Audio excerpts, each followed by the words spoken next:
Long ago in the 12th century, there lived a woman whose beauty was known across the land, and a man whose heart beat only for her. Their love defied the laws of tradition, the rules of wealth, and the barriers of society.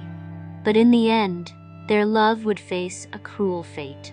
This is the story of Etiben and Jina, two lovers torn apart by the world but united in death. A love so strong it could not be silenced by life's cruel hand. But what happened to them? And why did their love, so pure, end in tragedy? Today we tell the tale of the star-crossed lovers from Mopunchuket. Etiben was more than just beautiful. She was brilliant, charming, and graceful. The daughter of a wealthy family, her name was known far and wide, and many men, wealthy, handsome men, sought her hand in marriage. But her heart longed for something more than wealth or status. And that longing was answered when she met Jina, a poor, humble boy from her village. Jina had no riches, no family name, but his spirit was gentle and his love for Etiben was boundless. Their connection was immediate, as if fate itself had brought them together. In the fields where Jina worked, Etiben would often visit, pretending to admire the harvest, but in truth, her eyes were always on him. And soon their secret moments grew into a love so deep that neither could imagine life without the other. To the villagers, it seemed like an impossible love. How could the beautiful Etiben fall for a man like Jina? But in the quiet of the fields, away from judging eyes, their love flourished. They were inseparable, their hearts beating as one. But as their love grew, so did the attention it attracted. It wasn't long before the villagers noticed.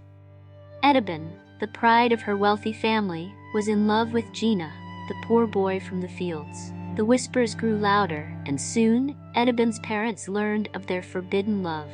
Her family was furious. How could their daughter, a woman of such status, throw herself away on a man who had nothing? They refused to accept it, insisting that if Jina wanted Etiben as his wife, he would have to bring a dowry, a sum far beyond what Jina could ever hope to afford. And Jina, driven by his love for Etiben, swore that he would find a way. He worked harder than ever before, saving every coin, holding on to the dream of marrying the woman he loved. But time was not on their side. As Jina toiled, another man entered the scene. His name was Tenyer, rich, powerful, and handsome. He too sought Etiben's hand, but unlike Jina, he had what her family demanded, wealth. Before Jina could gather the dowry, Tenyer arrived with his riches.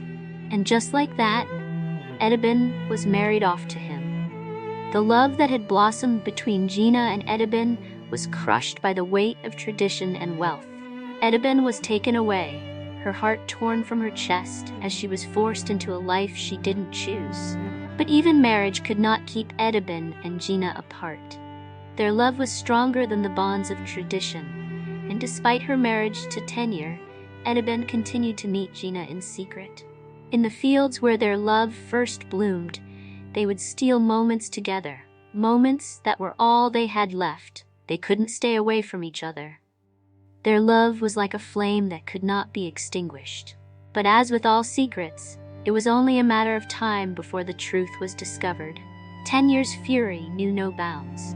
Consumed by jealousy, he attacked Etiben, beating her mercilessly in the very field where she had once found happiness with Jina. Her cries echoed through the valley, but no one came to her aid. Jina, powerless to stop him, could only watch as the woman he loved was struck down.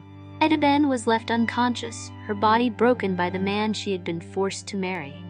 Jina, devastated, knelt beside her, his heart shattered. After that day, Etiben never recovered. Her wounds, both physical and emotional, were too great. As she lay sick, her heart still longed for Jina, but her body could no longer carry the weight of her sorrow. Jina was inconsolable. He refused to eat, refused to work.